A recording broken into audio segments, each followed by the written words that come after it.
So, today we are going to do the first kind of discussion Yeah. type video where we're going to discuss some things regarding the Beyond Meat, the Impossible. And the Just Egg. Yeah. It was this controversy that exploded in 2019 in the vegan community. Yeah. And So there's a lot of people that it seems like they're on one side of the fence on this. So yeah. are they vegan or are they not? So first things first. Let's just start with the Beyond Burger. Yeah, this one, there's not really any question here because the Beyond Meat burger didn't have anything that wasn't already approved by the FDA. So they didn't have to do any testing. They could just sell it. There was no problem there. And granted, the Beyond is just labeled as plant-based. So I think that the vegan community has put the vegan label on it in a way. Yeah, I mean, so, because I guess that's kind of the argument is if something is tested on animals, then it's not vegan anymore. but is plant-based, it's not necessarily vegan. Yeah, and a lot of these companies, just like Just Egg and Impossible Foods and Beyond Burger, they don't want that vegan label because if so happens that they have to do testing. I mean, granted, And some people would just get turned off by the word vegan. Exactly. So they're like, I'm not going to eat that. It's going to be gross. Yeah. So Just Egg and Impossible, they conducted tests on animals. Yeah. They weren't forced to. Mm-hmm. That was more that they wanted to get that out of the way because Impossibles. Yeah. So the CEO, Pat Brown, he said that, public safety was and will always be, Number one of the the biggest things to them. They want to make sure that their products are safe to eat. Yeah. And I remember in a video we watched where, he said something to the effect of that he wasn't happy that they had to do that. That's how they went through that. But yeah. I guess kind of which is maybe where you and I feel a little bit differently on this. I think that I don't stand on any side. I see both sides. Yeah. So, but let me voice this first. So, kind of like how Pat Brown said was, if they did this study, these tests on a few rats, knowing that this would get them the FDA approval on this heme and the burgers, which then, the burger would be safe to eat, that there'd be no question about the safety of this food item. Yeah. Right. So knowing that this would make the burger seen as safe, be able to be marketed, more readily available to people, because I don't know. I mean, I had tried to find something about that. I don't really know if... I assume if it wasn't approved by the FDA, they couldn't sell it in the same way that they could. Yeah. Like being... Like, you can just go to any supermarket or whatever, and now it can be there because they have FDA approval. Yeah, because they tried for a few months, and because the FDA wasn't... Like, they weren't so sure about this heme from soy, because it naturally comes from animals usually, but it does occur on plants too. But since it's never been used on any food or anything like that, the FDA was very concerned about its safety for humans. Yeah. So, I mean, I think it comes down to, like, the kind of greater good, which, yeah, it sucked to have to do the testing on the animals, but by doing that testing, the hope is that this burger gets out there, people see it, they think it's good, and they're going to buy it, and they're going to quit buying beef. So they did something they weren't happy about, but did it in the hopes that this would become the choice people make over beef. Yeah, because that's the thing. Their marketing, it's not for vegans. Like they are. And that's something that he actually said. Yeah, right? This is more towards the meat eaters. Like they just want people to have a shift. Yeah. Because just like I've read on Beyond's page, and I think that I don't know if Impossible has it too, but they are concerned about climate change. So for them, it's like they just want to move from that because of the impact that beef has on the environment. So the difference is insane when they produce a Beyond patty and an Impossible patty. So for me, I think that the stand about like the animals, I think that I understand your side, but at the same time I understand, and I just feel like, okay, that's true because no more animals are gonna get killed, like in the sense for meat if people start choosing the Impossible or the Beyond. But at the same time, it just feels like it just opens a door for a lot of people that think that, well, animal testing, if it's done once, then it's fine because it's going to save more animals. That's where I get that. And at the same time, I mean, I don't think that any animal testing is a good thing. No. Obviously, it would be great if that could just be something that didn't happen ever. No. But it was that, that was the big difference between the Beyond Burger and the Impossible was that the ingredients. Beyond Meat already had all their stuff was covered.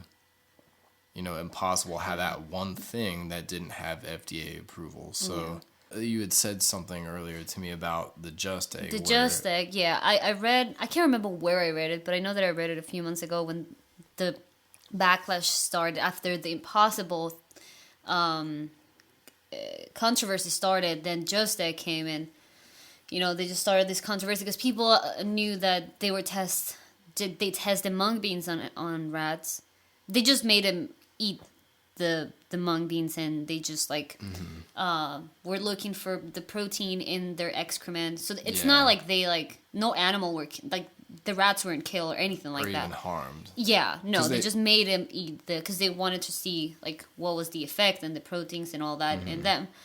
But that's the interesting thing. If they're not happy about it. Yeah, but the person said that they already knew that these were safe to eat because they've been eating it for decades or something. Mung bean, the primarily ingredient in our Just Egg, has been in the food system and digested safely by human beings and other species for thousands of years. Right. So this is an ingredient that has been out and about for years. So for me, that part is why tested on animals. Okay, that I don't get.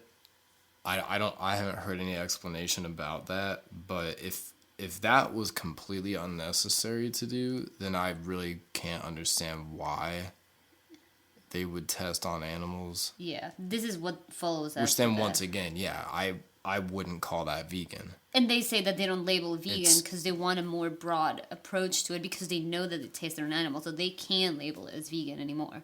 Okay. So, but they said after ensuring the non-toxic nature of this ingredient, rats were fed mung beans protein and their excrement was analyzed for undigested proteins. So that's the only thing that they wanted to check. No rats were killed to assess digestibility. This test was important in our successful GRAS assessment to use mung bean protein in Just Egg and other plant-based products. So technically they didn't have to, but they didn't want to be tested in the future to, because I don't know why. I really don't understand this one. I know that the CEO, I think it was, that came out and said, we are sorry that this had to be, but at the same time, he said this was his words.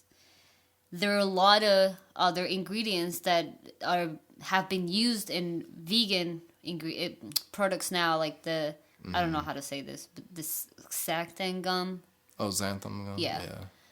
That was tested on animals long time ago. Okay, yeah. So his explanation was we don't want this. This was set to test once because we don't want it to happen in the long run once the products are out and the FDA says hey, I have to stop production. And this was about what? Mung beans? Yeah, I can't remember. I think mung beans have never been tested. I don't think that they have to be tested, but I mean, like they said. Yeah, but so that makes it even more strange. Like, yeah, I can try to see that article that I found on. Because it's food additives have to be approved by the FDA. Exactly. So. That'd be like saying that broccoli needs FDA approval. I mean. Yeah. I don't know. That is strange. So, but I heard someone give that same argument. Then, if something in a plant-based vegan product, whatever you want to call it, if there's a product in there that at one point in time was tested on animals, then you can't call it vegan. That is just. I mean, we don't live in a vegan world, unfortunately. Yeah, I think that is just like drawing the line too harsh. I mean, unless you're just consuming vegetables, and then at the same time, then when people start, like that the argument that a lot of meat eaters say about, well, but animals are killed when you plant, vegetables and all that, and so that's kind of the thing is like, if you already know that this component is fine to put in foods, that it's safe, it doesn't need to be tested again. So if one company did it in the past to establish the credibility, nobody else needs to do it again. They're able to just use it in their foods. Yeah, which is great. I mean, I don't want to... But that's what I'm saying. So it's the momentary breach, or whatever you would call it, like, the animal testing was done. Yeah. They did it the one time. That's all they had to do. It doesn't have to happen again. Yeah. So, although I don't believe that it was right, because I think that we should, personally, if humans are the ones consuming it, it should be tested on humans. Maybe an unpopular stance, but we have plenty of people in prisons that have done things to basically not deserve life. That's kind of the argument you hear, that why not test those things on them instead? The animals are innocent. Test it on someone who is not innocent. So, I mean, but then you would have to get the approval from those prisoners, which I don't think that they would say, like, yeah, please test it on me. Well, maybe they have those rights waived. This is what the CEO said about, like, because it was PETA that launched that huge controversy about their products. So, Plant-Based News asked him, so why did the company test in the first place? And this is for Impossible and Just Egg. And Tetrick says, there's something called generally regarded as safe, the GRAS. It's a way the Food and Drug Administration gives its official stamp of approval regarding the safety of products we eat in the U.S. Okay. There are only about 7 plant proteins that are regarded as safe in the U.S. food system. We found a really compelling kind of bean called mung bean that's been in the system for about 4,000 plus years, and it's incredible. Mm-hmm. So, I mean, by then, his response is like, I mean, if it's been for 4,000 plus years, then what was the meaning of saying that?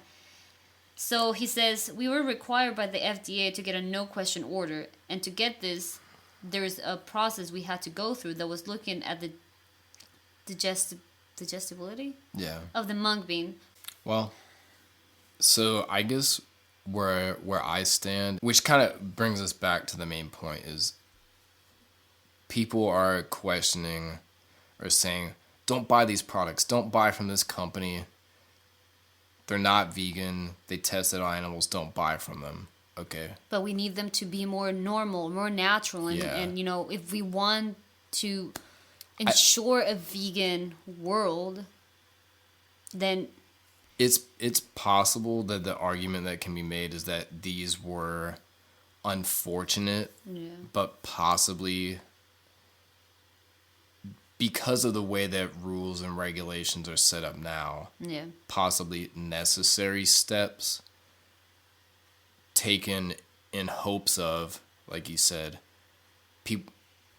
these these plant-based products being purchased instead of actual eggs,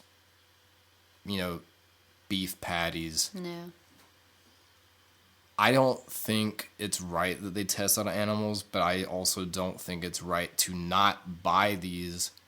Yeah. Because at one point the components were tested on animals. Yeah, because they're not testing anymore. Right. It was a one-time thing. They did it for what I assume they were thinking, the greater good. I don't think you accomplish anything by not buying from these companies because the supply and demand factor. Look at the factory that they just bought. Yeah. I mean, it's a huge thing that it's gonna like. How many eggs they did? Like 1 million something in like a day, something like it was like insane. Yeah. I think that I agree, and I know that James Aspie and Joey they've talked about in his podcast about if we as vegans should buy or not. I mean, of course we have to. I think that is something that we need to be aware that we have to promote and support the fully vegan restaurants. They have to be able to grow and get more normal and be able to open more locations. Yeah. But at the same time, because this companies like KFC and all the other Burger companies, King, McDonald's, they're Subway. Trying to find a new consumer. That opens up like a new door for us vegans. Because it's a lot harder to go find specialty restaurants in different that are places, only serving vegan food. But if you're able to go to these easy to find, super common restaurants that now have vegan options. Yeah.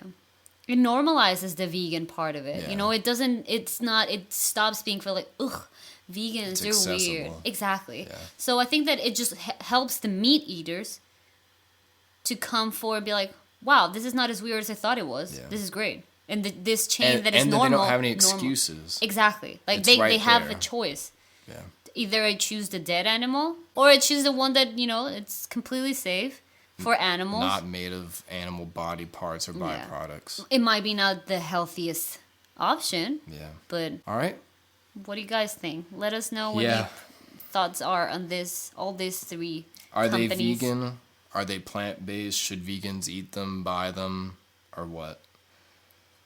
We might do another video like this. But, yeah, this was fun. So subscribe here on YouTube. Like us on Facebook. And follow us on Instagram as well. And we'll see you in the next video. Bye, guys. Bye.